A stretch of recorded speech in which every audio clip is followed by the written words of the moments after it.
Hey, what's up and how's it going, everyone? Well, I'm so glad that you have took your time to spend with me right here today on the Mick Rock and Bolt Wrestling Review Show.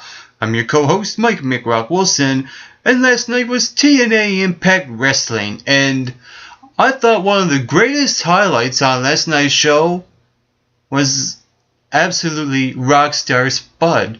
And we saw a few segments on the program. They're only 1 to 2 minute stints where we see Rockstar Spud traveling through Gainesville, Georgia to try to get Dixie Carter's World Heavyweight Championship that AJ Styles has.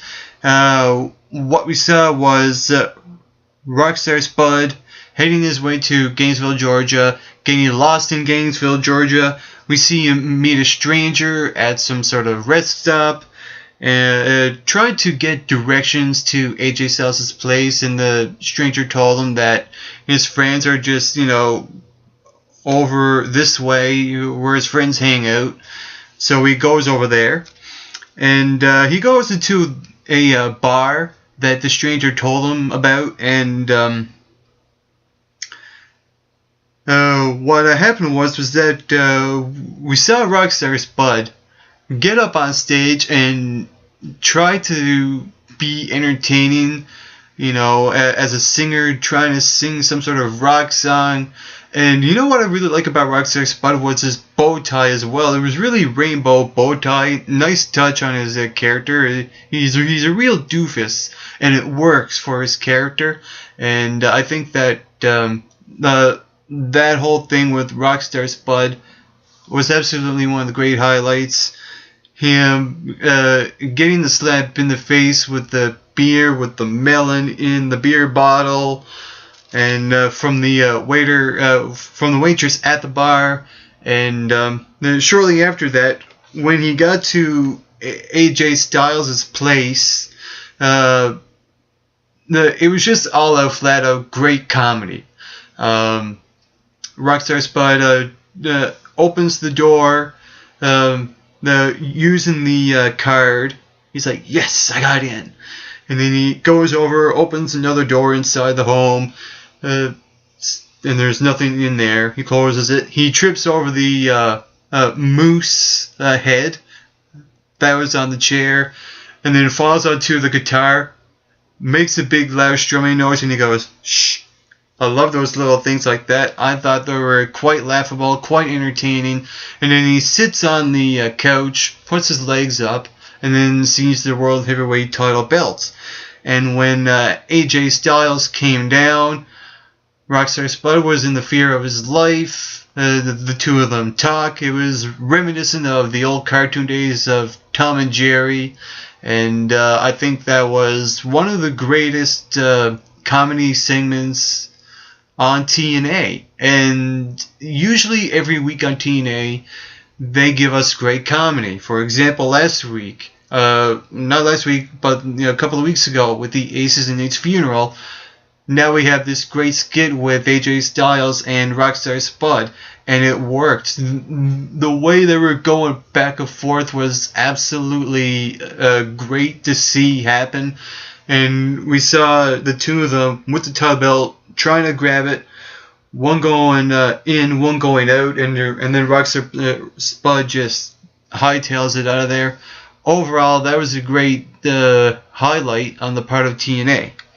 Also, we saw Jeremy Borash presenting the Feast or Fired, promoting that main event match on TNA. He was about to get to the Wheel of Dixie, and then Kurt Angle showed up. I love how Kurt Angle sold his emotions on the show, and when he came out, he was livid, fired up. Bobby Roode cost him his match last week, and like I said, he sold his emotions very well. He was really frustrated and angry. He got Bobby Roode out, and they exchanged a few words. Bobby said that you will never beat me, I own you, etc., etc. And then Kurt Angle comes back and says, I'm so confident in beating you again, I could beat you twice in one night. And Bobby Roode's rebuttal was, pretty much laughable. He thought that was a joke. And then when they got into the ring, all hell broke loose. People tried to restrain them. They still go at it. It's really great setup to this rivalry, and I think that final resolution, the title itself, next week's show, is appropriate because I think next week will be the end of this great rivalry, and it should be. I like that Bobby Roode got 2 matches over Kurt Angle, therefore Kurt Angle losing 2 matches, so why not challenge him to a 2 out of 3 falls? But it wasn't Kurt Angle that challenged him, it was Bobby Roode. And what I liked about that was that we got to see great build-up to a great rivalry without any titles on the line, and that's what I like about TNA. Building feuds up that does not involve championships. That makes a great rivalry. When it comes to selling your segments on the show on TNA, that was a great job as well. Also, before I get into the tag team match that happened between Bad Influence and Eric Young, we saw backstage with Joseph Park and EY. I love how Joseph Park sold his emotions. He was embarrassed. He's a little frustrated. He don't want to be involved in this match at all. I love how he sold that emotion backstage with Eric Young. And I'm surprised that Eric Young is not questioning about his big lie, because he has something planned for the match. He tells Joseph Park he has something planned, and we're going to have to wait and see. I like it. And we got to the match. Okay, here's the thing. I love what TNA has done on the show. They've done it with the first segment, the whole thing with Rockstar Spud. There was hardly anything bad to say about last night's show because it was just that good. And case in point, that tag team match between Bad Influence and Eric Young. It was, okay, when they first started the match, but when the match got going, it got going really well. We saw Eric Young trying to give Joseph Park some motivation into, wrestling in this tag team match. What does EY do? He headlocks Joseph Park, punches him a few times in the head, makes him bleed. Smart thing on the part of Eric Young. And he shows the blood that was dripping on his face. He turns into Abyss. And then Bad Influence tries to attack Joseph Park, only to get Abyss, and they just got flat out destroyed. I love that great match. It was a great segment on the show, and the in-ring psychology, the facial expressions, and the change of mindset, 10 out of 10. Absolute perfection on that part of TNA. Also, we saw Ethan Carter III. He was about to issue another opponent for him to wrestle. Of course, he picks a guy who's not a wrestler, Jeremy Borash. And then Sting comes out and interrupts Ethan Carter. And I was thinking, yes, great. Now we have a good rivalry to build up. What happened was that Sting came out and he kind of gave EC3 the sarcasm rub at the beginning of that promo, and then he spoke the truth about Ethan Carter being everything handed to him on a silver spoon because he's Dixie Carter's nephew. And there's also the storyline there where Sting has sense of entitlement, etc., etc., where he comes in and he wants to do everything the hard way. And you have a rich asshole who wants to have everything handed to him, and you have a legend that has always have not taken the easy way out of any situation. That makes a good rivalry. The rookie and the legend. Perfect. And what I also liked about that segment is that when Sting challenged Ethan Carter to a one-on-one match, before he revealed that part, Sting said, Ethan Carter, you can either take part in the Feast or Fire match, pause, or you can challenge me. What does Ethan Carter do? He says, "You're on," but then takes the easy way out, the cheap way out, and says, "I'll just take part in the Feast or Fire match." And that was pretty good because, it sells Ethan Carter as a heel to take the easy way out and just go for the other thing that Sting threw at him. So it makes sense on the part of Ethan Carter as a character.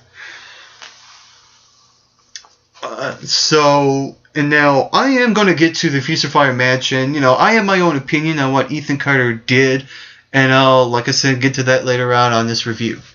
Also on the show, we saw Gail Kim issuing another open challenge. Okay, so here's the thing. The way Gail Kim was speaking when she says, "Okay, we have another open challenge," and it just seemed like Gail Kim really didn't care about, wanting to face another opponent because she thinks that she is the greatest and everyone else is just beneath her. And I like how when she put the microphone on top of his face, she did not say a word. That speaks volumes on the part of a knockout who you want to sell as a dominant force. You don't have them speak. I thought that was a smart thing on the part of that segment on the show. And what happened was that when she issued an open challenge, out came ODB, and she said that, "I'm not here to take on you, Gail Kim. I'm here to put my revenge on Lady Tapa." And it was a 2-on-1 affair where Gail Kim and Lady Tapa were pretty much pounding on ODB until the return of Madison Rayne came out. And even the odds. And I like it. I like that Madison Rayne has returned. I was a little skeptic at first because that would have taken away the open challenge scenario where people from other promotions would come in and challenge Gail Kim. But see, here's the thing. There was hardly any build-up with these open challenges, so it kind of makes sense for TNA maybe to drop it for a while and have Madison Rayne come back and have this feud with Gail Kim. The question I have, though, is that, okay, Madison Rayne is back with a new look, new colored hair. She looks great. I like it. But all of a sudden, she's now enemies with Gail Kim? That's interesting because the last time we saw Madison Rayne, we saw her, being BFFs with Gail Kim. So there's a little plot hole in there somewhere, but we'll see what happens next week at Final Resolution to see what the outcome will be in the tag team match between ODB and Madison Rayne versus Gail and Tapa. I think, in my opinion, my prediction on that will be Madison Rayne pinning Gail Kim, and which will lead up to a Knockouts Championship match. Also on the show, we saw Dixie Carter coming out, and she, kind of underlining, talking about Kurt Angle interrupting the Wheel of Dixie, and then says that she's the only one that makes matches on the show. And she makes the 2 out of 3 falls match official between Bobby Roode and Kurt Angle next week at Final Resolution. And this was a build on the face-off between Magnus and Jeff Hardy. And I thought that was a pretty good face-off going into the next week's show, their match for the World Heavyweight Championship. We saw 2 promos, one from Jeff Hardy. Basically, he's a guy now that really doesn't need to win any matches at this point in his career. He's there to either job for other younger superstars or put on a good 5-star match. I'd say it's a lot of both. And I think that Jeff Hardy, it's interesting how the way they ended TNA, because we saw what happened was that we saw Jeff Hardy's promo, we saw Magnus's promo, putting over Hardy a bit, and then telling them that he's going to win the World Heavyweight Championship. I thought that was a really good face-off, like I said. And what happened was that We got to see a stipulation added to it. It's going to be called the Dixieland match. What it is, it's a steel cage match, and when they climb up the steel cage and go out, they have to run to the ramp and grab the World Heavyweight Championship. Now, here's my only nitpicky issue I have with that. The superstars come out from the stage, walk down the ramp, and go in the ring. So, what happens if a superstar comes out and stays on the stage, and if a ladder is there or is already nearby, grabs the ladder and climbs up the title and to get the title? I think it would make more sense if they had to have the championship above the ring instead of the ramp, because that's where they come out, and they could, even come out with a ladder and grab the title without going through the steel cage match. It's just one of those, like I said, nitpicky things with this different type of stipulation going into a world championship match. I'm just, just dissecting it. That's all I'm doing. But overall, I think that next week we're actually going to get a great match out of Jeff Hardy and Magnus. I see Magnus winning this match and have him face off with AJ Styles when he returns, and have them fight for the unified World Heavyweight Championship. Let's just put it that way. So I thought that was a really good part on the show. And after that, we saw another match between Austin Aries and Chris Sabin for the X Division Championship. And I thought that this match was actually a great match. It was a great, fast-paced, quick match. I like the little things. Austin Aries repeating the dives where Chris Sabin goes over him, and he repeated the ear shots to the head on Chris Sabin. Little things I liked about that. That was a good, solid X Division wrestling match.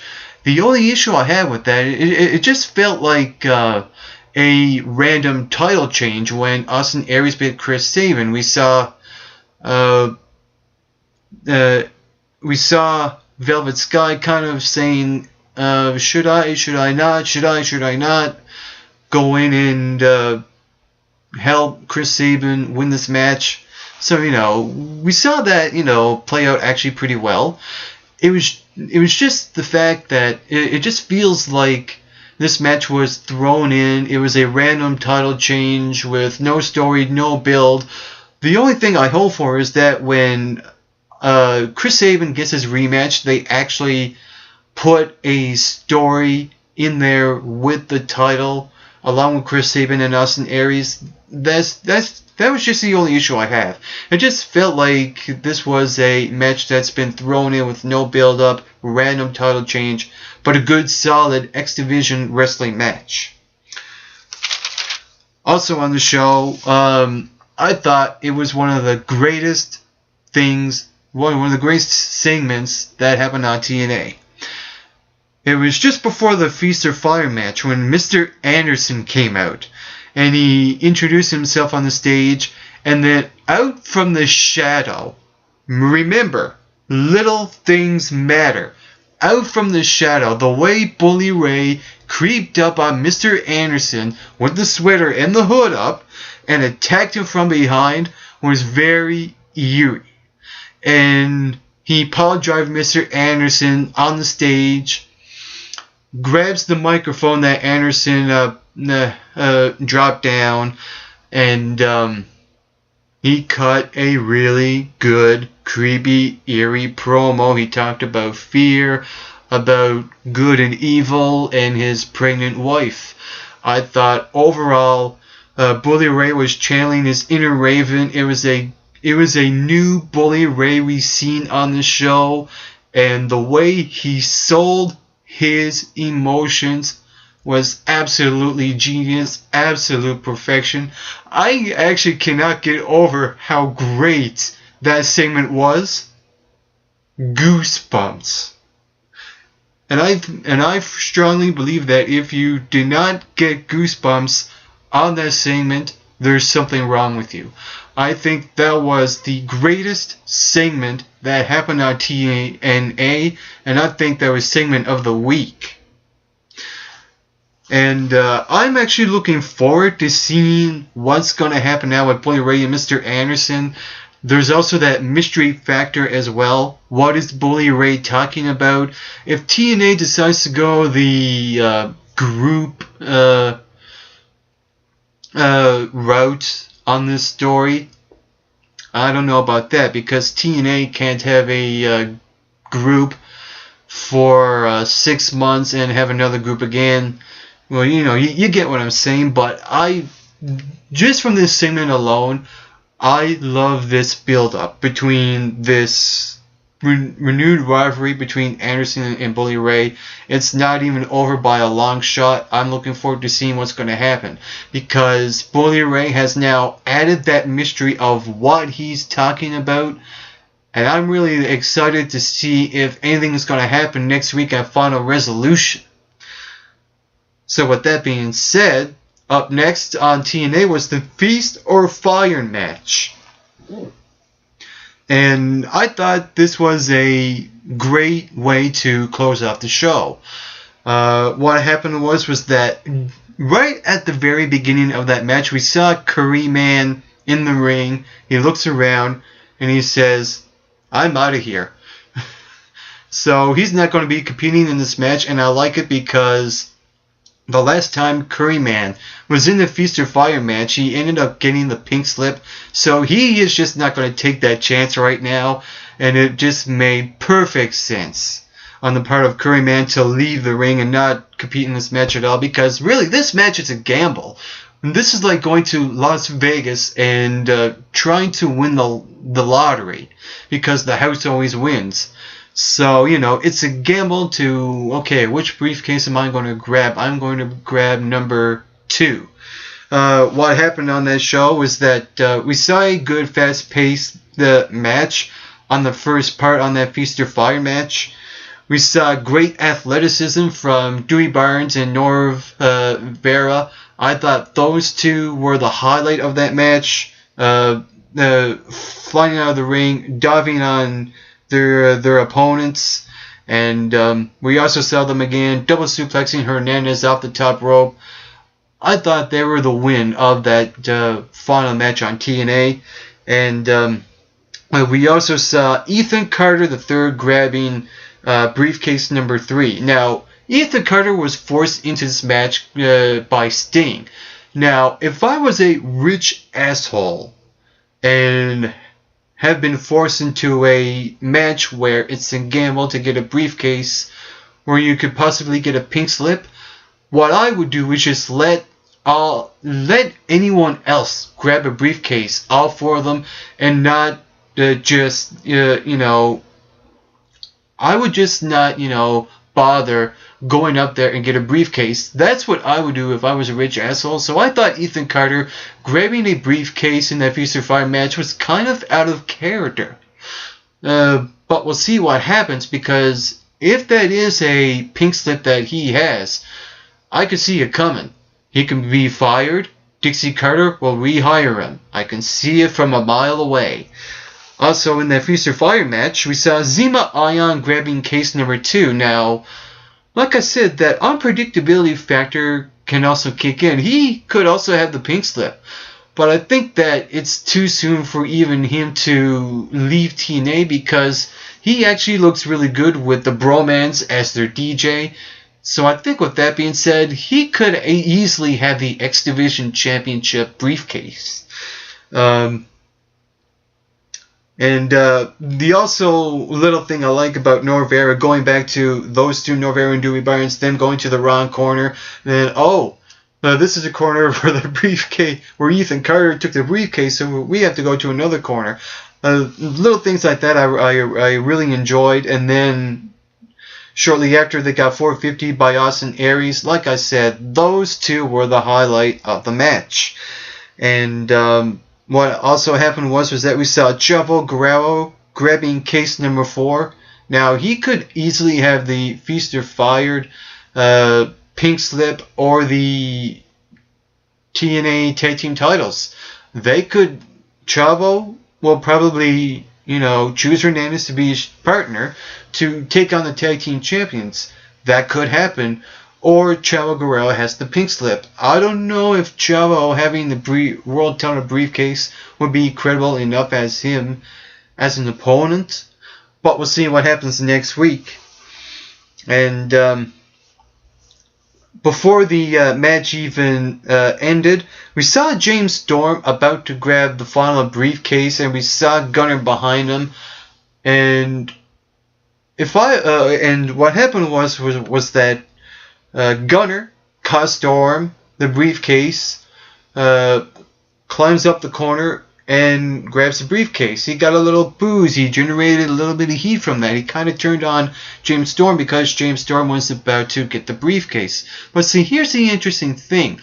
Why would Gunner even want to do that when it's a gamble? Because he could still have the Pink Slip. He could have a X Division or a Tag Team title. So if the Tag Team title briefcase is the case that Gunner has, why would he turn on James Storm in the first place and cost him the match? That would kind of make logical sense. It was very, twisted logic, because the match is a gamble. Odds are, this is what my opinion is on who's got the briefcases. I think that Gunner has the World Heavyweight Championship briefcase. I think Zema Ion has the X Division briefcase. I think Chavo Guerrero has the Tag Team title briefcase. And I think Ethan Carter III has the Pink Slip. That's what I think. What do you think? Who has what briefcase and what? Comment below and let me know. And to all you MRBers watching, get plenty of rest and always do your best.